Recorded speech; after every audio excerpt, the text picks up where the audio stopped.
Vi hører tit på vores vej, hvad fanden er der sket med dig?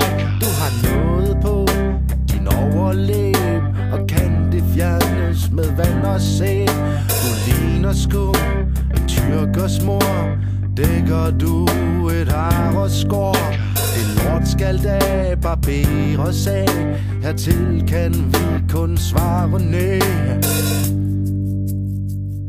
For vi får overskæg fuldt overlæg, vort mustache har grand banage. Vores skovsnegl, den har skønhedsfejl.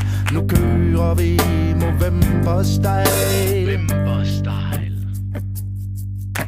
Og forbilleder finder vi tilbage i 80'ernes årti, som selv ligger Hercule Poirot.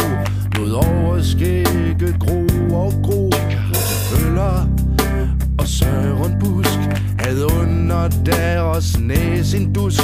Freddie Mercury og Salvador Dali havde overløbehår, for de havde overskæg med fuldt overlæg. Deres mustache havde grand banage, deres skovsnegl havde ingen skønhedsfejl. De kørte altid Movember-style. Cykelstyr eller skovsnegl, få dig et. Det er Max Geil, snot skovl, knurhår eller snorbart, grono ind. Det føles så rart. Vi støtter jo den gode sag, som handler om mænds prostata.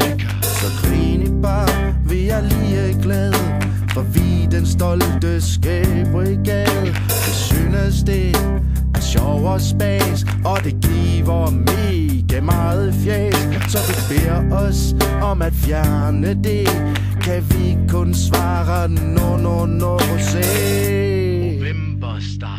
Derfor får vi overskæg med fuldt overlæg.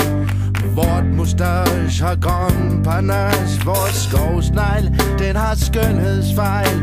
Nu kører vi Movember-style. Nu kører vi Movember-style.